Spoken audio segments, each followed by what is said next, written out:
오늘 함께 보실 하나님의 말씀은 예레미야서 17장 7절에서 8절 말씀입니다.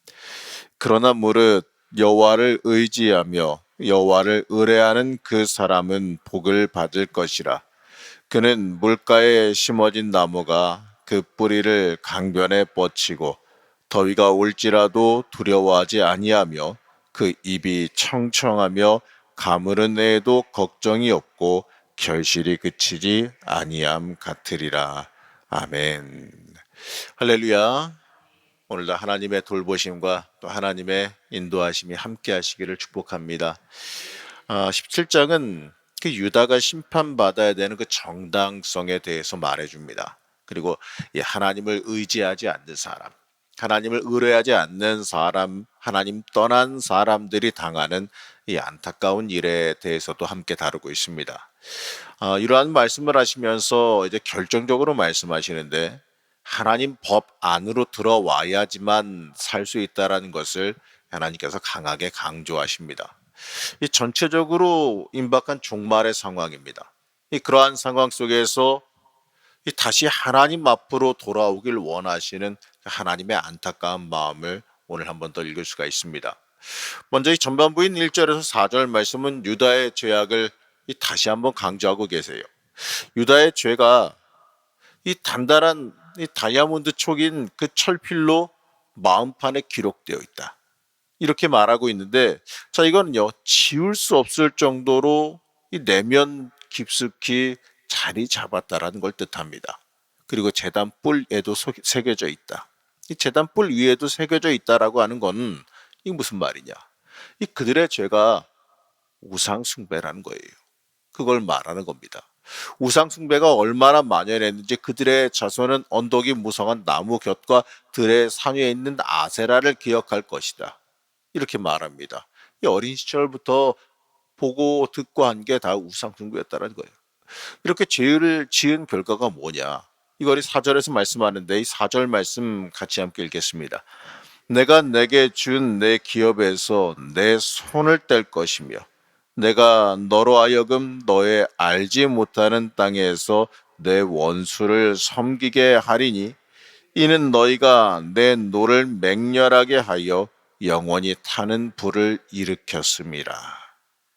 이 죄의 결과로 인해서 하나님께 이 기업으로 받은 땅에서 쫓겨나서 포로로 끌려갈 것을 하나님께서 분명하게 말씀하고 계시는 거예요. 실제로 유다는 주전 597년에 느부갓네살 왕에게 1차 침공을 당하게 되고 이 587년, 이 주전 587년에 이 완전히 멸망해서 포로로 끌려가게 됩니다. 1차 침공을 당하고 2차 침공까지 약 한 10년의 세월이 있었는데 그 사이에도 끝까지 회개하지 못하고 결국에는 멸망하고 말게 되죠. 너무나도 죄악이 크기 때문에 이 징계는 받아야 된다. 이렇게 말씀하세요. 하나님 명확히 말씀하시는데 이 5절 말씀 한번 보시겠습니다. 여호와께서 이와 같이 말씀하시니라. 무릇 사람을 믿으며 육신으로 그의 힘을 삼고 마음이 여호와에게서 떠난 그 사람은 저주를 받을 것이라. 하나님 의지하지 않고 사람 의지하면, 이 세상 권세에 의지하면 결국에는 망하게 된다. 이렇게 명확하게 말씀하고 계세요. 맞습니다. 우리의 인생도요. 우리의 인생 가운데 이 사람의 권세, 세상의 권세, 이건 뭐 무시할 수는 없지만 그게 전부인 양 거기에다가 우리의 모든 걸 걸어서는 안 된다라는 겁니다. 이 세상 것은요. 이 결국에는 약해지게 돼 있어요. 이 틀어지게 되어 있어요. 그렇기 때문에 우리는 이 오직 하나님만 의지할 줄 알아야 됩니다. 사람 의지해봤자 결국에는 그거 다 틀어지게 돼 있고 사람 의지해봤자 결국에는 다 마음 상하고 문제 생기게 되어 있다는 거예요. 우리가 의지할 거는 오직 하나님밖에 없음을 잊지 마시기 바랍니다. 그게 우리 인생의 살 길임을 잊지 말아야 되는 겁니다. 이제 중간에 5절에서 11절 말씀은 하나님의 징계에서 벗어나려면 어떠한 삶을 살아야 되는가?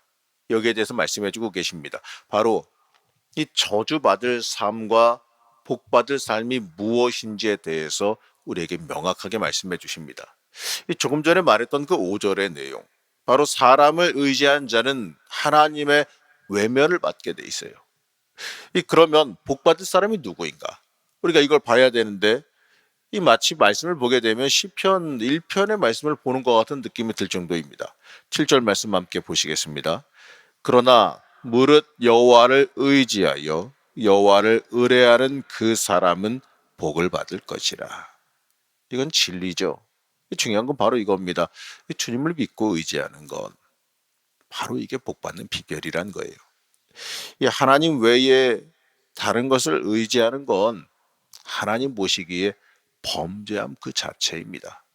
이 하나님을 위해서 존재하는 사람이 하나님을 의지하지 않는다는 것, 하나님 무시한다는 건 이건 있을 수가 없는 일이에요. 너무나도 당연한 일이지만 하나님은 여기에 너의 인생에 복이 있다라고 말씀합니다. 이어지는 8절 말씀은 마치 시편 1편의 말씀을 떠올리는데, 하나님을 의뢰하는 자는 물가에 심기운 나무 같다 이렇게 말하지요. 물가에 심겨 있으니 잎이 언제나 푸를 수밖에 없고 가뭄이 들어도 걱정이 없어요. 언제나 열매를 맺을 수밖에 없는 환경을 주시겠다라는 겁니다. 이러한 하나님 품에 우리가 안겨있는 게 중요한 거예요. 그러자 예레미야는 이렇게 말합니다. 만물보다 더 거짓된 게 사람의 마음인데 이 각 사람의 마음을 알 수가 없는데 어떻게 그들을 다 아시겠느냐 이렇게 물어봅니다. 그러자 하나님은 각 사람의 심령을 살펴서 각 사람의 행실과 행동에 따라 보상하시겠다 이렇게 말씀하시지요. 한마디로 하나님께서 주시는 상과 벌에는 절대 오류가 없다라는 얘기예요. 이 맞습니다. 하나님께서 모든 것의 기준 되신다라는 걸 잊지 말아야 됩니다. 이 하나님 앞에서 내 기준과 내 도덕적인 잣대와 내 생각을 놔두고 하나님 이건 아니지 않습니까? 이렇게 외쳐봤자 소용이 없지 않은 거예요. 하나님이 기준이에요. 하나님의 말씀이 기준이에요. 그냥 내가 하나님의 기준에 맞춰 살아가는 게 복을 받을 사람의 모습으로 살게 된다는 거예요. 그러기 맞습니다. 내 기준으로 하나님의 인도하심과 하나님의 계획을 평가해서는 안 된다는 거예요.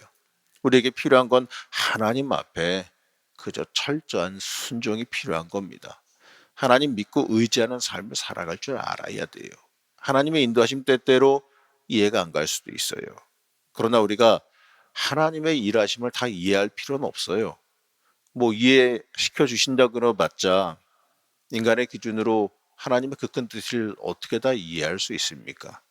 이해하려고 해봤자 할 수도 없고 또 이해해서 뭐 어떻게 하겠습니까? 이해한다 그래서 하나님의 뜻을 꺾고 하나님의 계획을 바꿀 수가 있어요? 아니에요. 그렇기 때문에 하나님 앞에 그냥 순종하다 보면 결국엔 하나님께서 가장 좋은 것을 우리에게 상급으로 주신다는 거예요. 그저 우리는 순종함으로 받아 누리면 돼요. 믿음은 꼭 내가 다 이해하고 판단하고 내가 납득할 때만 받아들이는 게 아니에요. 우리가 이해하지 못하더라도 때때로 하나님 왜 그러신지 모르겠습니다. 어떤 경우에는 하나님 받아들이기 좀 힘듭니다. 이러한 상황일지라도 그래도 순종하고 따라가는 게 믿음입니다. 내 뜻을 내세우는 거는 믿음이 아니에요. 하나님 뜻 앞에 힘들지만 그래도 하나님의 뜻이니까 따르겠습니다. 여러분 이게 순종이란 겁니다. 이게 우리에게 필요한 복받는 삶의 모습이란 겁니다. 이어서 하나님을 의지하지 않는 사람, 이 하나님을 의뢰하지 않는 사람을 이 자고새에 비유해서 말씀합니다. 이 자고새라는 건 우리나라에서는 볼 수는 없습니다. 하지만 유럽에서는 자주 볼 수 있다고 나는데 우리나라의 꿩이랑 비슷한 새예요. 이 특징이 뭐냐면 이 다른 새가 낳은 알을 품어서 이 부화시키는 습성이 있다고 합니다. 자신이 노력해서 알을 부화시켰어요. 근데 어떻습니까? 자기 새끼가 아니잖아요. 품종이 다르니까 이 결국에는 그 새끼들에 의해서 이 버림받게 되는 모습을 보여주게 된다는 겁니다. 근데 이 모습을 이 미련한 유다의 모습으로 비유해서 말씀합니다. 이 하나님 말고 다른 것, 이 세상 권세, 이 사람 의지했지만 이 결국에는 어떻게 되죠? 버림받고 만다라는 거예요. 우린 이러한 미련함을 떨칠 줄 알아야 돼요. 세상의 것 미련 둘 필요도 없고 세상의 것 의지할 필요도 없고 사람 믿을 필요도 없고 사람 의지할 필요도 없어요. 결국에는 하나님 외에 다른 것들은 다, 다 아무런 의미가 없게 되어지긴 마련이라는 거예요. 이 세상 권세에 의지해 보려고 하지만 결국에는 얻을 게 아무것도 없게 되는 겁니다. 우리는 오직 하나님만 의지하고 하나님만 의뢰할 수 있어야 됩니다. 하지만 안타까운 건요, 이렇게까지 말씀하시는데도 깨닫지 못하는 유다의 모습이지요. 15절 말씀 한번 같이 보시겠습니다. 보라, 그들이 내게 이르기를 여호와의 말씀이 어디 있느냐? 이제 임하게 할지어다 하나이다. 자, 이 15절 말씀을 제가 세 번역으로 바꿔서 읽어드릴게요. 좀 그러면은 조금 더 잘 와닿습니다. 백성이 저에게 빈정거리는 말을 들어보십시오. 주님께서는 말씀으로만 위협하시지 별것도 아니지 않느냐? 어디 위협한 대로 되게 해보시지? 이렇게 말합니다. 바로 이러한 내용이에요. 세 번역을 다시 읽어보면은 이 얼마나 유다가 건방졌는지를 이 말씀을 통해 볼 수 있습니다.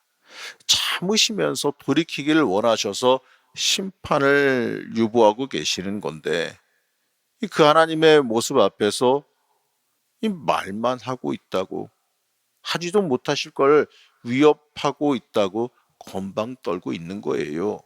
어떻습니까? 참 안타깝고 속상한 모습 아니겠습니까? 혹여나 이러한 모습이 내 모습은 아닌지 한번 돌이켜볼 수 있어야 됩니다.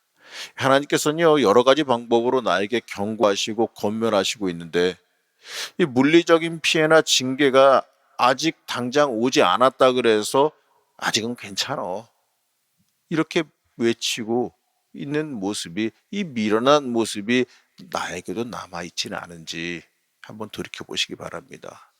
꼭 맞아야지만, 꼭 징계를 받아야지만 돌이키는 그러한 미련함을 떨쳐버릴 수 있어야 돼요. 이 지혜로운 사람은 징계받기 전에 돌이킵니다. 하나님의 신호가 왔을 때 엎드릴 줄 아는 사람이 중요한 거예요. 여러분, 우리에게도 이러한 지혜가 있기를 소망해야 됩니다. 이제 19절에서 27절 말씀은 안식일을 지키라라는 권면이자 또 안식일을 지키라는 이 명령이 주어집니다. 이 모든 백성에게 선포하라고 하시죠. 생명을 잃지 않으려거든 안식일을 지켜 행하라, 이렇게 명하십니다. 이 안식일을 지키는 여부가 유다의 흥망성쇠를 좌우하는 기준이 될 것이라는 겁니다. 이 안식일을 지키라는 명령은 단순히 안식일만을 지키라 이걸 의미하는 게 아니에요. 하나님 앞에서 얼마나 율법을 순종하느냐, 하나님의 말씀을 순종하느냐, 이러한 시험입니다. 이 안식일법으로도 율법에 대한 태도를 쉽게 판별할 수 있기 때문에 그러죠. 그렇기 때문에 모든 율법을 지켜 행하라. 한마디로 하나님 말씀 중심으로 살아가라. 너의 인생을 하나님의 법과 하나님의 뜻을 가지고 살아가라. 하나님을 가장 인생의 중심에 놓고 살아가는 삶의 우선순위를 잘 지켜라 라는 하나님의 명령입니다. 21절에서 22절은 당시 안식일에 행해진 이 상거래를 놓고 비판하는 말씀을 하십니다. 자, 21절에서 22절 말씀 보시겠습니다. 여호와께서 이와 같이 말씀하시되 너희는 스스로 삼가서 안식일에 짐을 지고 예루살렘 문으로 들어오지 말며 안식일에 너희 집에서 짐을 내지 말며 어떤 일이라도 하지 말고 내가 너희 조상들에게 명령함 같이 안식일을 거룩히 할지어다. 한마디로 이 안식일의 모든 상거래 중단하고 거룩하게 지키라는 명령이에요. 당시 안식일엔 성전으로 들어오는 사람의 왕래가 아무래도 다른 때보다 많았습니다. 그러니까 그걸 노리고 이 장사하는 자들이 많았다라는 거죠. 이 한마디로 하나님의 날에 하나님께만 집중하는 것이 아니라 이 세상 이득과 세상 계산이 앞서는 행위를 하지 말라라는 겁니다. 이 하나님의 날도 하나님 앞에 바르게 드리지 못하는데 어찌 인생의 중심을 하나님께 드리며 살겠느냐, 바로 이걸 지적하시는 겁니다. 내 이득과 내 유익이 우선시 되어서는 안 돼요. 그게 아니라 하나님이 우선시 될 수 있어야 됩니다. 그것이 우리가 인생에서 살 길이고 또 복의 길로 들어가는 마른 지름길이라는 겁니다. 24절에서 25절 말씀 한번 같이 보시겠습니다. 여호와의 말씀이니라 너희가 만일 삼가 나를 순종하여 안식일에 짐을 지고 이 성문으로 들어오지 아니하며 안식일을 거룩히 하여 어떤 일이라도 하지 아니하면 다윗의 왕위에 앉아 있는 왕들과 고관들이 병거와 말을 타고 이 성문으로 들어오되 그들과 유다 모든 백성과 예루살렘 주민들이 함께 그리할 것이요 이 성은 영원히 있을 것이며. 이 하나님 앞에서 하나님 중심으로 살아가면, 하나님이 인생의 기준 되어 살아가면 이 멸망을 피할 길이 아직은 열려 있다라는 말씀입니다. 하나님께서 원하시는 건 다른 게 아니에요. 하나님 중심으로 내가 사는 걸 원하십니다. 하나님 중심의 삶. 바로 여기서는 안식을 거룩하게 지키는 삶으로 표현되어 있는데, 어쨌든 간에 이 하나님 중심으로 살면 하나님의 말씀을 온전히 지키며 하나님을 인생의 주인으로 인정하고 받아들이며 살아갈 수만 있으면 그 삶은 하나님께서 주시는 평안과 안식을 누리며 살게 될 것이다. 이렇게 약속하고 계십니다. 여러분 잊지 마시기 바랍니다. 여러분은 하나님의 것이에요. 하나님 중심으로 살아가야 복이 있는 삶을 살 수 있습니다. 왜냐하면 나는 하나님을 위해서 존재하기 때문에 그래요. 하나님께 쓰임 받기 위해서 내가 복을 받는 겁니다. 그걸 잊어서는 안 돼요. 하나님 두려워하면서 하나님 앞에, 하나님의 기준 앞에 나를 내어놓고 살아가시기를 축복합니다. 그럴 때 인생의 모든 문제도 해결될 것이고 이 삶 가운데 주시는 기쁨과 하나님께서 주시는 놀라운 은혜와 역사도 여러분 인생 가운데 충만하게 임할 줄로 믿습니다.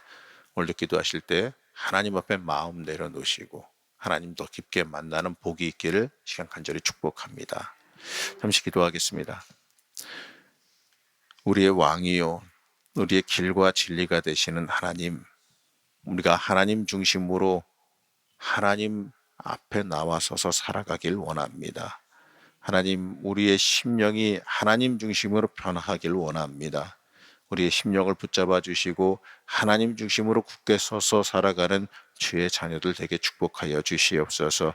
오늘도 기도하는 중에 하나님 말씀 앞에 서게 하여 주시고 오늘도 기도하는 중에 우리의 심령이 하나님께 순전하게 열리는 은혜의 역사와 복이 이 시간 충만하게 임하게 축복하여 주시옵소서. 오늘도 기도하는 중에 우리를 만나 주시고 성령의 역사가 함께 하실 줄로 믿사오며 거룩하고 존귀하신 예수님의 이름으로 기도하였습니다. 아멘.